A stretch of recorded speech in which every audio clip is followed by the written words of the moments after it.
Good evening and welcome to the big story here on Radio Now 95.3 FM Lagos.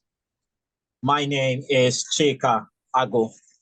And let's get started with our conversation tonight. It's hard to miss all the stories of corruption against Nigerian government officials in the news, from Betta Edu, the now suspended Minister of Humanitarian Affairs, Disaster Management and Social Development, over 585 million naira fraud, and her predecessor, Sadiya Umar Farouk, who is also being probed for various alleged financial malfeasance during her separate stewardship of the Humanitarian Affairs Ministry. There's also the former national coordinator of the National Social Investment Program, NSIP, Halima Shehu, who is also being probed for alleged embezzlement of 44.8 billion naira. And then there's the immediate past governor of the Central Bank of Nigeria, Godwin Emefiele, who is still in hot water for corruption-related charges during his time as governor of the Central Bank. And these are the more bizarre cases. And there are those that are not getting enough media attention, like the allegation against Governor Babajide Sanwo-Olu, the governor of Lagos State, that he had used public money to pay for his legal fees while fighting his election cases. Or the Minister of Interior, Mr. Bumi Tunjojo, who is in Olubumi Tunjojo, I beg your pardon, who is involved in a case of conflict of interest at the moment. All of these are happening despite what the government insists is their best effort at fighting back corruption. But then it's not just Nigeria. Other African countries are dealing with their own unique cases of corruption. And so the question arises, how are they addressing their issues? And what can we collectively learn from one another? Today on the show, we'll find answers to this question, hopefully. I'm joined by Comrade F.I. Aga, who is a retired permanent secretary at the Ministry of Agriculture in most states. I also have Dr. Halkano Abdiwario. He is of the Institute for Security Studies Regional Organized Crime Observatory Coordinator, ENACT East Africa. He's joining in from Nairobi. And Mr. William Els, Senior Training Coordinator and Researcher at the Institute for Security Studies. He joins in from South Africa. Thank you very much for joining us this evening on the Big Story, gentlemen. I'm going to start with you, Comrade Agba, because when we see the issues plaguing the now suspended Minister of Humanitarian Affairs or even their predecessor, many are pointing fingers at the civil servants in this ministry and saying, look, the civil servants in many ways have misled the minister into into taking part in what has now put them in trouble. As someone who has risen to the very highest rank of the civil service in Nigeria, you retired as a permanent secretary. Just how bad do you think we have it when it comes to corruption in our civil service? And do you think that there is any blame that should go to the civil servants in the Ministry of Humanitarian Affairs or really anywhere else in Nigeria? Yeah. The president doesn't go to the bank, doesn't handle money. He handles policy. The minister is the taxpayer's representative to say what the policy ought to be. And the taxpayer secretary is the head of the experts in the ministry who are to put those policies into effect.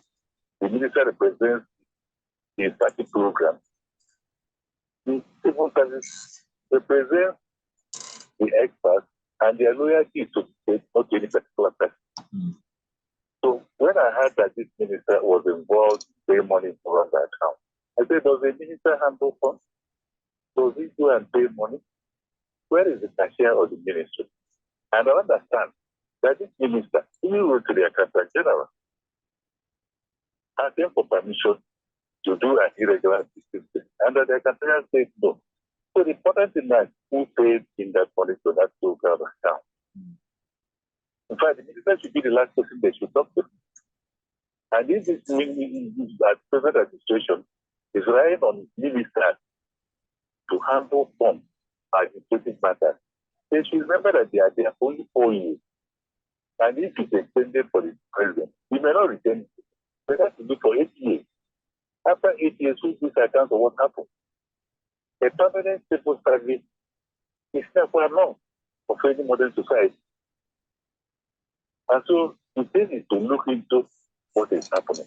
But one thing I want to say, because in my own time, we were well paid that we are not easily corrupted.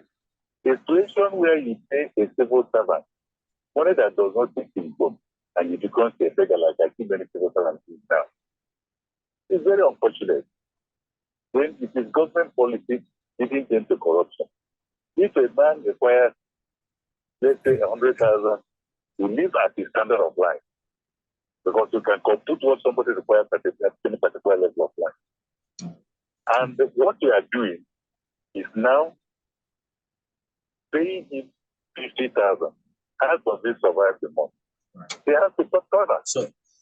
So this is a a multifaceted problem. I'm going to unpack that with you in just a moment. Let's turn to Dr. Halkano Abdiwari, who is with the Institute for Security Studies. He's also a member of the Regional Organized Crime Observatory. He's the coordinator, of the Regional Organized Crime Observatory at NACS East Africa. He joins us from Nairobi. Dr. Wario, I wonder, if you can talk to us from the Kenyan perspective, because we're trying to have sort of, if you will, an overview of, corruption on the continent. President Williams Ruto, came in hot and promised to fight corruption, and I wonder if you can sort of talk to us about his efforts at fighting corruption in the country so far. Thank you so much, Chika. Thank you for having me on radio now. I'm delighted to be here. Now, straight to the question about performance of Ruto as far as fight against corruption is concerned. If we can all remember, Ruto took over leadership from his predecessor, whom he deputized for 10 years, called Uhuru Kenyatta. And he came on a platform of pro-poor political ideology, where he promised reduction in fuel prices, commodity prices, and also enacting programs that are going to fight corruption, especially grand corruption in the government. However, one should remember that when he came into power, the war in Ukraine was still at its apex. Still, the country was recovering from COVID-19 shocks. At the same time, globally, the fuel prices and commodity prices were rising. So he really fell short, and first and foremost, of ensuring that the promises that he made as far as the reduction in prices of goods and fuel is done. So there was quite a remarkable level of disappointment among the electorates, who overwhelmingly felt that a lot of things could have changed. Now, back to corruption. Across Africa, not just in Kenya, corruption really fights back. What do I mean by this? Whenever there is also a regime change, let's say in the case of Nigeria or in Kenya, there are cases that are already in judicial processes that are waiting to be finalized. But often, when the regime changes, that vigor to fight corruption takes either an upward trend, or it might generally be slower.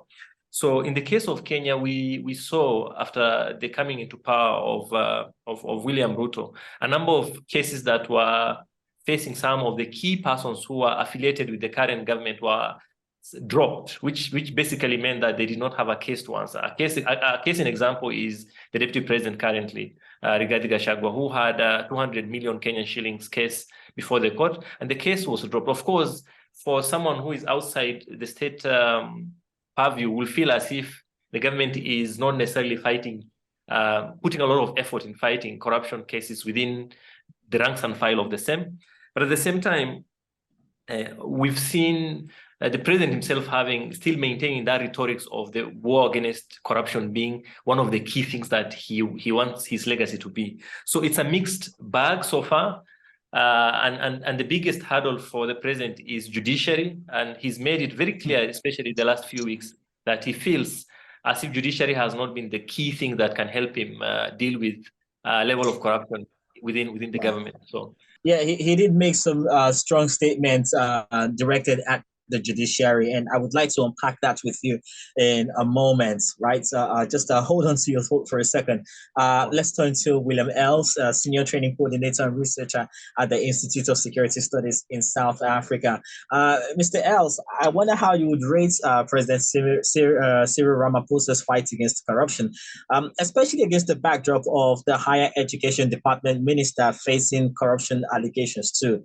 Help us understand what the journey has been like so far. Good evening, Chika. Yeah, I think if you want to analyze what is going on now, you have to take a little step back. And we see that that the ruling party has been in power now for close to 30 years. In April, it will be 30 years. And the party that we are experiencing now and that we see in terms of operations is not the party that started off under the great Madiba, where he came in with clean governance and so forth. So what happened was that after Madiba was President Mbeki, it went fairly well. And then, unfortunately, the era of what we refer to as the Zuma era started. And that is also where the era of state capture started in South Africa, where they started to capture all the state entities. Started off with intelligence, with the police service, with the military. The last bastion that they could not capture was the Reserve Bank. And that is basically the only one that survived the onslaught of the capture. So President Zuma was removed, President Ramaphosa came in, and he had an uphill battle because remember, a lot of people that he surrounded himself with were also compromised, and he had to protect them in order to maintain power, but also he had to move forward in fighting corruption. So what happened was he appointed, what they always do in South Africa, to move a bit of the pressure away from them, they appoint a commission of inquiry. And that happened with the Zondo Commission. So the Zondo Commission in South Africa started to investigate corruption. It investigated the state capture. It was a very lengthy process. It was very expensive. It was very thorough, even though it only touched on some of the areas. And then there was some very good and very straightforward recommendations that they came up with. And we see there where we dropped the ball again, because with the recommendations, we seem that the government is very slow in implementing the recommendations of the commission. And now we see with Minister Nzimande, he's a staunch ally of President Ramaphosa. We must also remember that we are in the election year. So later this year, we're going to have to face the national elections. Minister Nzimande is the stalwart or the leader of the tripartite agreement or arrangement that is governing the country at the moment. He heads the SA Communist Party. So for President Ramaphosa to act decisively against him, it might not be productive for him, but he faces a dilemma because of his stance against corruption. So that is where we are at the moment. Right, and that's a very interesting outlook on that. And I'll come to President Zuma and what he's been able to do so far, particularly to President Ramaphosa, rather, what he's been able to do, particularly as it concerns former President Jacob Zuma. But just to come back to you, Comrade Agba, when you were talking to us earlier, you had made mention of just the systemic flaws that has now become, if you would like, a fertile ground for corruption to grow in Nigeria. So, for instance, you mentioned, people not following due process, ministers, going to the banks and all of that. And then you mentioned, civil servants not getting paid enough that they shun any form of corrupt practices. And I wonder if, you can talk to us about any, if at all, systemic efforts at ensuring that even though things are bad when it comes to our economy, and so many people would argue that, look, I'm not getting paid what I'm worth, right? But despite that, can you talk to us if at all any has been done about the systemic efforts, the changes that have been introduced into our civil service, or that needs to be introduced really to ensure that we're fighting back corruption better than we currently are? Thank you very much. Since they started saying they are fighting corruption, corruption has increased. Because when the British left this place, they left a number of checks and balances, which is what they are practicing in their country. And those other countries that are not fighting corruption and they are not more corruption, normally you will always have some people who misbehave. But when they misbehave, they are there according to law. But what happened is that our politicians systematically started undermining the institution. And use the excuse that they are fighting corruption. Like you go to many states now, the state governors will say they are taking for ghost workers and ghosts. But the truth is that they use that opportunity to introduce the new ghost. Before they came to government, nobody was talking about such things. And those things were not happening massively as it happens now. You see, take even a small community group having or even ordinary social club. So the chairman of the social club do the job of secretary of the job of the treasurer. But what has happened recently in Nigeria is that the political class say that they are in charge, and instead of being the taxpayers' representatives, they are there on their own, and they are undermining the institution. The institutions are there to take corruption on their own. Now, see this. Recently, petrol price was increased.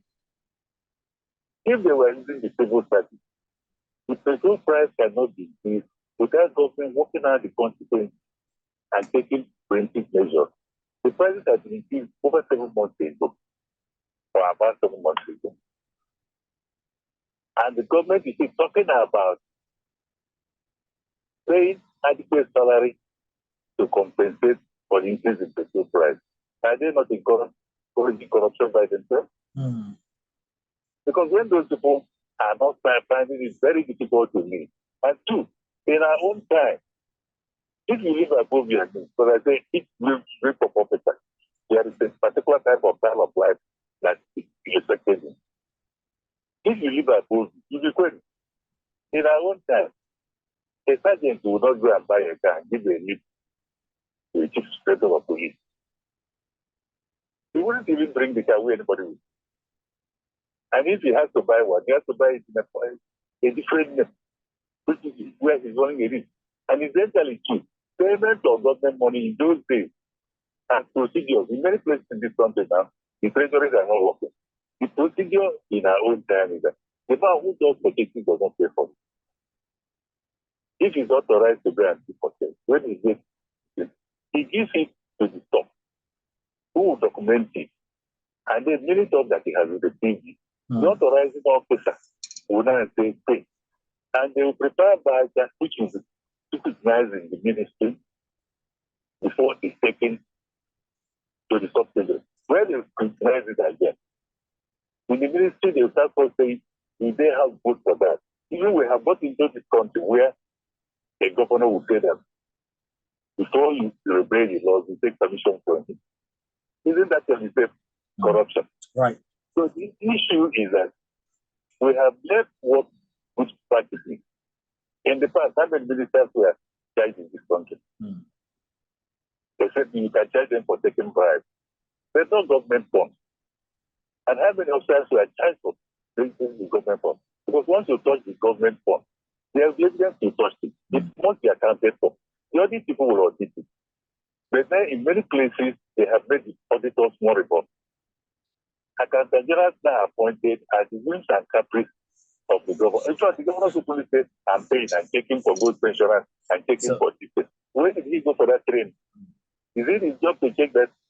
So clearly, the system has a way of correcting itself. Right. And it would appear that we have not allowed the system, to work as it was originally designed to work. Yes. Clearly, we need to do some house cleaning and soul searching as Nigerians. I'm going to come to you. I'm going to come to you now, Dr. Wario, because you did make mention that that President Williams Ruto is pointing fingers at the judiciary and saying that they are not helping him bring about the reforms that Kenyans desperately need. But corruption in many cases manifests as abuse of process, and even President William Ruto himself has been accused of disobeying court orders. So, for instance, he got Parliament supposed to send Kenya police to Haiti, despite a court order stopping. I think that ruling is supposed to come in January. And people are saying, look, you are abusing your powers. And in many cases, this is how it starts, right? You can hear what Comrade Agba is saying in Nigeria, where we have a system that is supposed to function a certain way, and the politicians have decided it's going to work their own way.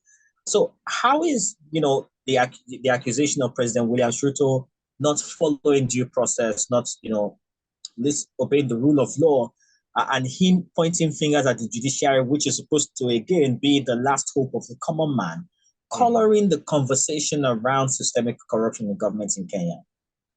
So across Africa, there are three branches of government: the legislature, which is the parliament, the executive, which is where the president and the other ministers and the rest of the administrators are in, and then there's the judiciary. All these branches are expected to be independent of each other, impartial, and focused on delivery of services to the public. So in Kenya, the independence of judiciary has been something that the judiciary has tried to uphold, which doesn't necessarily mean that there are no corrupt judges. So usually political elites across Africa often accuse the judiciary of being stumbling block to the development agenda if it's not in favor of their own agenda. So let's give example of William Ruto's current rhetorics against the judiciary. He is a beneficiary of judicial process. When the election was contested by the opposition, the Supreme Court held his win as legitimate. So he's literally beneficiary of the independence of judiciary. And thereafter, of course, he also did the huge allocation to the same. But currently, his disagreement with judiciary emanates from two issues that he had brought as part of his development agenda. He came on the platform of pro-poor change. So the judiciary shut down a housing bill where he wants to build affordable housing for the poor, which judiciary feel is not following the due process of consultation, of public participation, of ensuring that all processes are followed. So when judiciary shut down both the finance bill initially and a number of bills that are central to his bottom-up agenda, they became the bad boys, literally. So it's more of a disagreement of a process of implementation of his agenda rather than the corruption within the judiciary itself. That doesn't necessarily mean that there are no bad apples within judiciary in Kenya, in other spaces, but that basically captures the current disagreement between presidency and the judicial branch. But however, within Kenya, the civil society organization, judiciary itself has really made very prominent statements discussing this and ensuring that independence of judiciary is something that both executive and the legislature must respect. Mm-hmm. Right. And I think that, it's very important that you provide this context for this conversation, because I know that in many ways we've seen similar things happen here when one arm of government doesn't like what the other arm of government is doing, they become the bad guys. Right. So I think it's important that we are able to establish that context. Mr. Elmes, coming back to you, and again, you giving us some context for the situation with Blade Nzimande, the Higher Education Department Minister. I think that South Africa, more than many other countries on the continent, has been able to address its own corruption problems, better. So, for instance, you did something that many countries can only dream of, even Nigeria. You had former President Jacob Zuma arrested and tried for corruption, right? He was jailed. And I wonder, that's a big move. If just an immediate past president having to go through such a publicized trial. I wonder how that changed the tempo against fighting corruption, especially among the elites who in many countries, much like South Africa too, are usually deemed untouchable. What did that do for the fight against corruption in South Africa? Chika, yes, I think that was a major move when they charged former President Zuma. But he went a few days to prison actually because of contempt of court in the Zondo Commission. And then we saw what happened. The outcome of that was that there was a July uprising in South Africa. They burned down the country, half the country, and he was released, and then he went on parole. So, but that case of corruption is still pending. What we see that case has been ongoing for a very long time because of what we refer to as the use of the Stalingrad tactics in order to keep on delaying the court procedures and bringing in some for instance, he petitioned that the prosecutor be excused, then he petitioned that the judge be excused, etc., just to prolong the process. But at the end of the day, it is good for South Africa that there is action. We believe that he will not, it may be the first, but he won't be the last that is going to be charged, especially in the wake of the outcome of the Zondo Commission.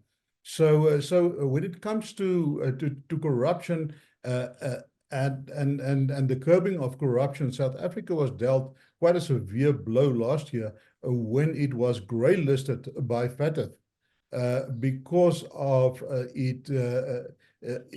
corruption and because of its lack of dealing with money laundering and terror financing, etc. But corruption was in the center of that all. South Africa is still being grey-listed. They're working hard to move off the grey list. And there's a lot of consequences for a country when it is being grey-listed by FATF. It touches everybody's pocket because money becomes more expensive, etc., etc. So that is an incentive for the government to curb and to cut, to come down on corruption more harshly and to get their ducks in a row when it comes to fighting corruption. Otherwise, we will not be removed from the grey list. You know, Mr. Els, just because we're running out of time, if I'm just going to start with you in a minute, would you say that South Africa is getting its fight against corruption right? And if you would say that you're getting it right or wrong, what can other countries learn from what you're doing right now?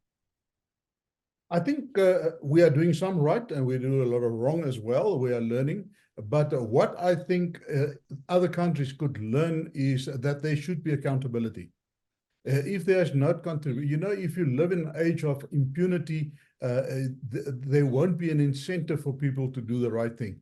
So what we should have civilian oversight that came under the spotlight. There should be better civilian oversight over government processes and governance, and there should be consequences when these laws or these regulations are broken.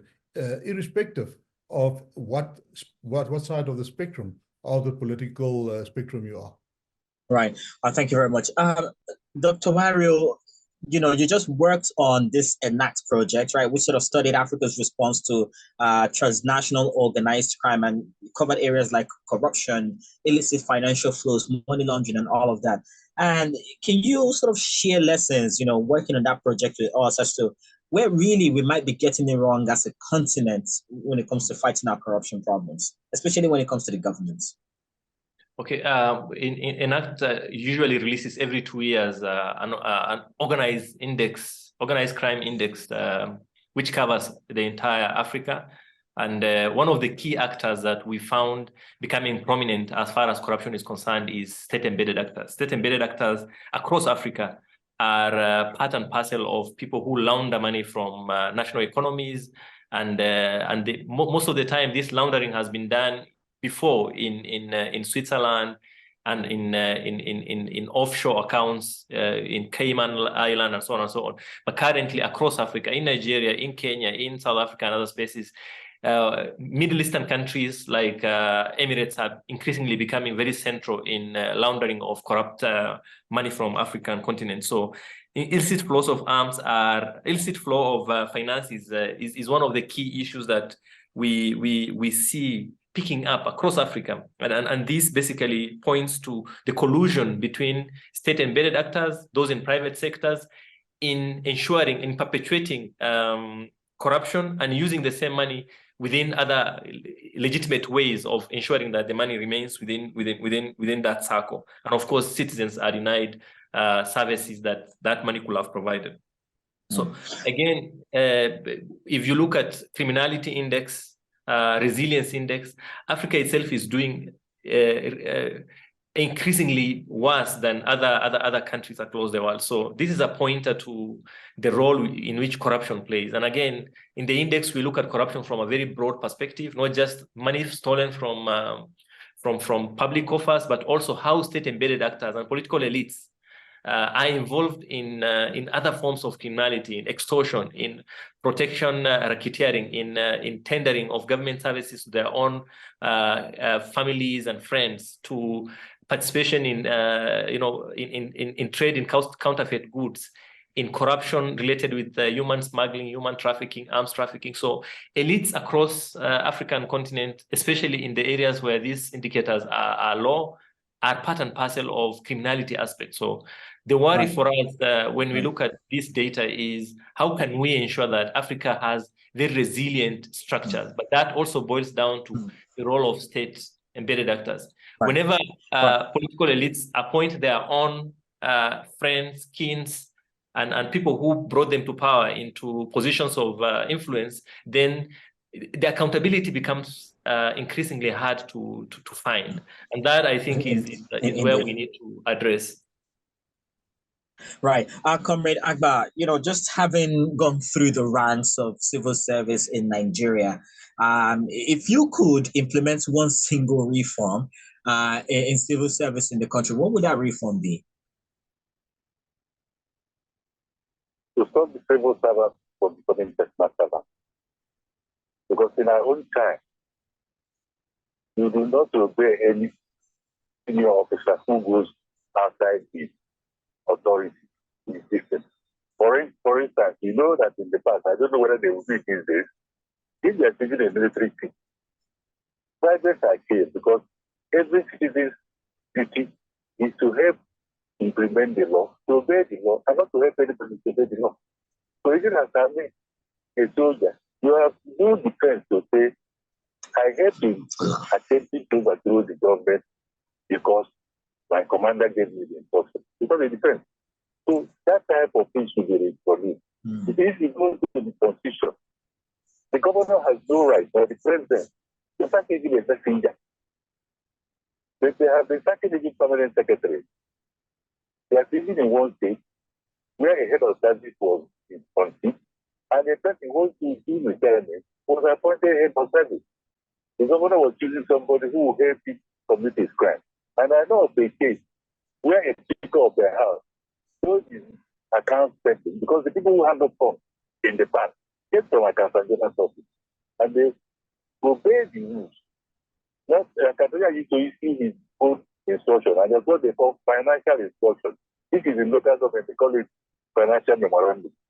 And these things are being obeyed, and if you don't obey them, it doesn't take long to deal with you, and you can't escape. But when somebody is hired for just 4 years, like this special assistant, even in our constitution, the special assistant is not supposed to execute anything. He's supposed to be special assistant or advisor to the president or the governor, not to the government. But now in Nigeria, they are using them to displace civil servants. And so the civil servants are not becoming relevant. And many of them are struggling to join them so that they don't die. So one governor was saying, we know you cannot start even a messenger, not to talk about permanent secretary. Right. You know what the man said? I know I cannot, but when I thank them, they will be starving. And when they starve enough, people who are in will obey. And I think that's what they have done. Right. Because even in Imo State, during the regime of social revolution, he did away with 6 permanent secretaries. They all went to court and got back their job. Although the recent behavior of judiciary in our country is making some people start doubting whether there will be a solution again. Okay. Well, it will be great to see all of these changes discussed here implemented in the near future. I want to say thank you very much for your time this evening. We appreciate it. We've been joined this evening by Comrade F.I. Agba. You just heard him, retired Permanent Secretary, Minister of Agriculture, Imo State. Dr. Halkano Abdiwario, Institute for Security Studies, Regional Organized Crime Observatory Coordinator, ENACT East Africa. Thank you very much. And also, William Els, he's a Senior Training Coordinator and Researcher at the Institute for Security Studies in South Africa. Mr. Els, thank you very much for joining us this evening. We appreciate your time and your insights. You're welcome. And And that is the big story here on Radio Now 95.3 FM.